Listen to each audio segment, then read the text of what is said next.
World of Warcraft has been out for exactly 20 years now, and it can be very daunting to jump into such an established and massive title. Obviously, learning any new game, especially an online game, is hard. If you've ever been thinking about starting to play World of Warcraft or just recently started, these 15 essential tips that I wish I knew before I started playing should come in very handy for your journey. The first thing I would advise you to change the moment you get into the game are the keybinds. Now, unless you have a mouse with half a keyboard on its side, you won't realistically be able to press the 7 to 0 buttons in order to use your spells. Additionally, your default movement keys are WASD, which is pretty basic, but Blizzard decided to make the movement a bit weirder than it should be, honestly. Your default A and D buttons are set to turn your camera view and your character with it. And then there are the Q and E buttons, which are your strafe left and right buttons. I would highly advise you to change the A and D keybinds to the strafe buttons. That way, movement feels so much smoother, and if you want to turn your camera or your character, you can just hold your right mouse button and turn it that way. And if you do it like I told you, you have two additional free buttons to keybind some of your spells to. These two buttons are so easy to reach since they are right next to your movement buttons that I would recommend you keybinding one of your most used spells and abilities on them. That way you won't have to move your mouse around to click your spells, making the gameplay feel much better and much faster. If you just bought the game, you probably also got a level boost with it. You know what you should do with that level boost? Toss it to the side. Don't use it, at least not yet. If this is your first time playing the game, or you're coming back after a long break, this level boost will just overwhelm you with abilities and things you don't even understand yet. I would recommend you to play at least one character by yourself from 1 to 80 and then decide on what you want to boost up. That way you should have a basic understanding of the game and its systems. And while we're at it, choose the Exile's Reach as your starting zone. It's basically the tutorial island of the game, where you will learn how to use your abilities and get a grasp of the mechanics and systems. Speaking of creating your first character, as you may know, the races are split between the Horde side on the right and the Alliance side on the left. Now, back in the days, these two factions were completely separated from each other, and there was no way to play together with them, besides bashing each other's heads in PvP. Nowadays though, if you want to play with the opposing faction, you can actually do so, besides some minor things in the early game. So, if you're thinking about beginning your journey with a friend, but you two want to play on separate factions, you actually can, and basically everything in the endgame will be available to you. You can join the same guilds, be in the same raid group, do dungeons together, PvP together, basically everything that isn't outdoor content, which honestly might be added in a few years. This also applies to the choice of your realms. As long as you and your friends are in the same region, you will be able to play together, no matter which server you two choose. Regarding your class choices, it's honestly just a preference. Play whatever you find interesting and maybe try everything out before committing to one class. You can always create a trial character by clicking on this little checkbox on the bottom right in the character creation screen, and you will have every spell available for testing on that character. If you want to know which classes are easiest to play for new and unexperienced players, look out for one of my next uploads where we'll cover just that. Now that you're in-game and played through Exile's Reach, you will be able to adjust how your UI looks. Back then, you needed add-ons to do so, but since the Dragonflight expansion, you can just right-click on your portrait or press escape and select the edit mode button. You will quickly see that you can move and adjust the size of anything you can see on your screen, making it possible to personalize your UI and design it however you want. If those customization options aren't enough for you, you can always install add-ons to further customize it and change the look of some UI elements altogether. The main way to install add-ons is the CurseForge app for your PC, where you can find a massive library of add-ons that either help you or just change visual aspects of the game, reaching from damage meters to profession add-ons all the way to some simple UI add-ons, where you can design your UI to look like this.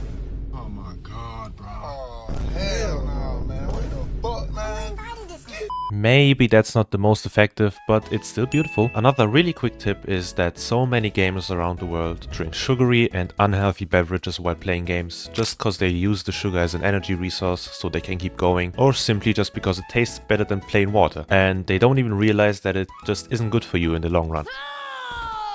I myself was in that scenario a while back, but ever since I started doing weight training a few years back, the only thing I've been consistently drinking is tap water, at least until I found out about Holy, and ever since then I fell in love with them. If you don't know, Holy is a young German startup giving you the first real alternative to unhealthy soft and energy drinks, and it combines great tastes with a clear conscience. Energy drinks without taurine, iced tea with low calories and zero sugar, and hydration options with electrolytes and healthy minerals. If you think not having these ingredients make drinks taste worse, you couldn't be further from the truth. Although I was very skeptical at first, Holy impressed me the moment I took my first sip. The drinks have a 100% natural fruit flavor and don't even have any artificial or unnecessary fillers, making it a perfect beverage for wiping on Queen Anne's for 5 hours straight. My favorite is probably the vanilla raspberry iced tea, followed closely by the white peach, which I've been drinking during my recording sessions for a while now, including this one. Throw in the powder, shake it, enjoy, and my favorite part of it all is that there won't be any annoying sticky powder left in your shaker, unlike many protein powders, making the cleaning process so incredibly easy, which is fantastic for someone lazy like me. Holy is probably the friendliest company I've ever talked with, and we would really love to integrate them more often in our videos, but that will only be possible if you guys also enjoy them as much as I do. If you want to treat yourself for the coming winter and Christmas season and maybe try and change your lifestyle to a healthy alternative, I really recommend you to get started by trying the drinks with the starter packs. It has so many flavors and so many servings in there that you should be good to go for the next month or two. My girlfriend, someone who usually despises drinking water, has been drinking their products non-stop, and even she was fascinated by the fact that she started drinking so much. And even though the pricings and discounts are already really fair, they still decided to create specific codes just for our community. If you want to try it out for yourselves, you can use my codes Varian5 for a £5 discount on your first purchase, or use Varian for a 10% discount off any purchase.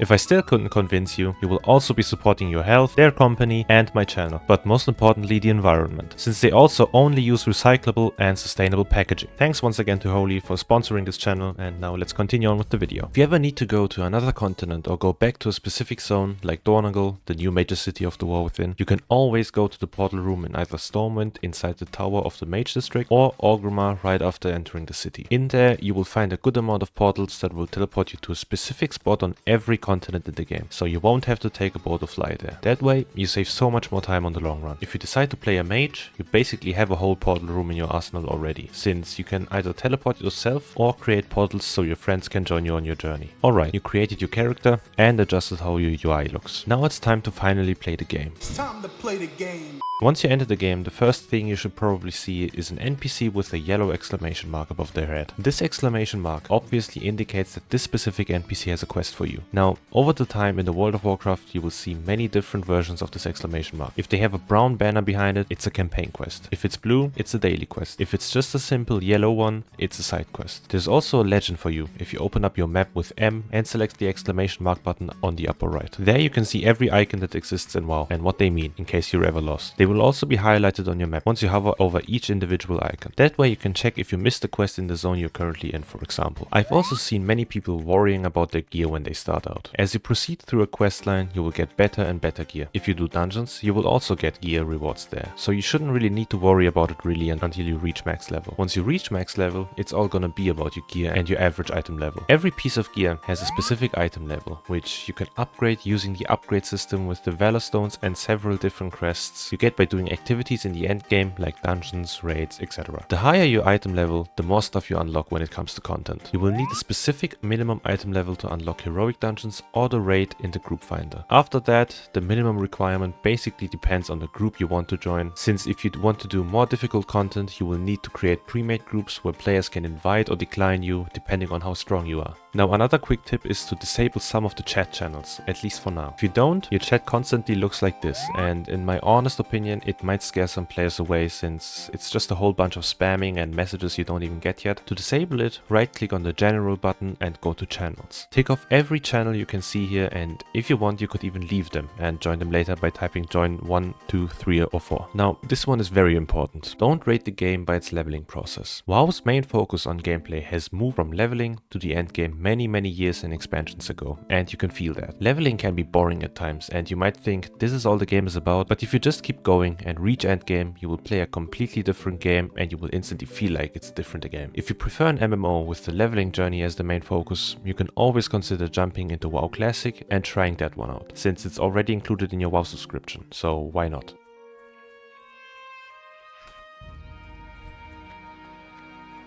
Alright, once you leveled through a bit, you will eventually reach your first major city. You will initially feel very lost just by the sheer size of these cities, but Blizzard knew this. They added guards and wandering NPCs spread throughout these cities who help you find your destination. No matter what you're looking for, they will be able to mark it on your map with a red flag. So if you want to find the auction house, a mount vendor, an alchemy trainer, These guards will lead you the way. If you have a hard time identifying whether or not an NPC is a guard that can help you, take a closer look at your cursor while hovering over them. If your cursor changes to this scroll once you hover over them, that NPC is guaranteed to be able to help you out. This also applies to many other NPCs. Trainers change your cursor to a book, quest NPCs turn into the quest symbols, and some more. If you want to improve your gameplay, your DPS, your healing, or the amount of mobs you can tank at once without dying, find someone who plays your class. Maybe someone who has a high rating in Mythic Plus or already wrote a guide about your class and spec on Wowhead, and watch him play the game. Just like in other games, you might think that you're already playing your character at its maximum performance, but once you watch people in a higher ranking, you will see the difference and learn from it. If you're lucky, that one specific player might even have a rotation add-on, where his exact rotation is displayed on screen for you to look at and understand the core rotation in different situations. This tip is probably the most important and crucial one, since it's still helping me out to this day, even though I've been playing this game for around 17 years now. When I picked up Arcane Mage, this expansion, I had no idea what the hell I was doing. I mean, I still don't know what the hell I'm doing, but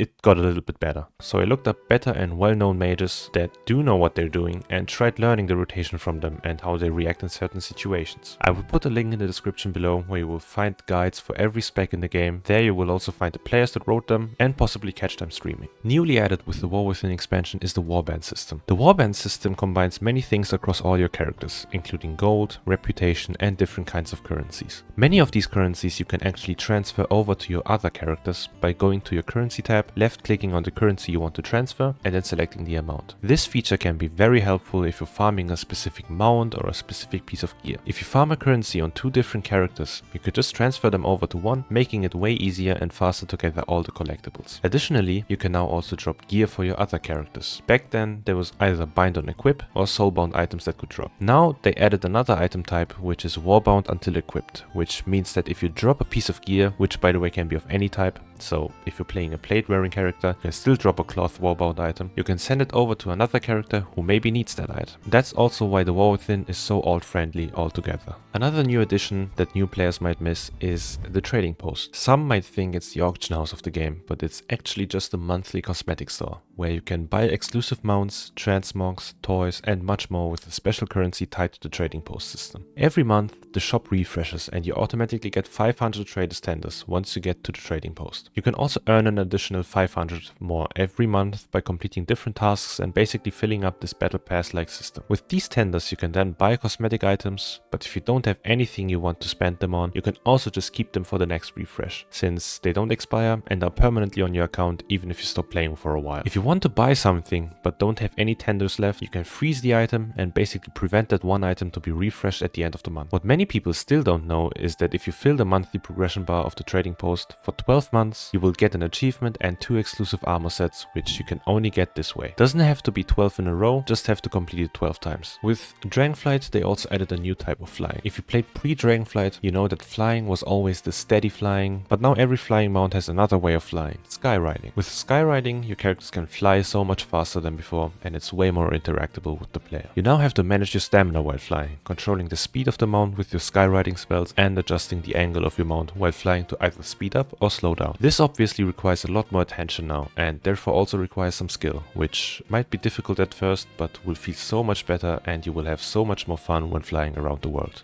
Obviously, if you don't like this type of flying, you can always switch around between the two and you will be back to your original steady flying. I actually don't know how it is nowadays, but if the game somehow doesn't tell you, you also have skills for your skywriting, which you can access through the same drop-down menu, where you also can find the button to switch flight styles. Make sure you select every one of them, since it improves and empowers your flying by a lot. Alright, and my last tip is just to have fun while experiencing the world for the first time. WoW can be very toxic, and some of you probably already heard from online sources that the game sucks, but try and give the game a fair and unbiased chance. You only benefit from it. If you ever get flamed by someone just because you're new, ignore them. They also sucked at some point and probably still do. And these are my essential tips for new players. If you've been playing for a while and think I forgot to mention something, let the new players know down in the comments below. If you want to know if it is actually the right time to start playing WoW now, click on this video right here. Don't forget to check out my Discord as well. Huge thank you again to Holy for sponsoring this video. You will find my link to their website at the top of my description. Anyways, that's it from me, and I wish you all a great day.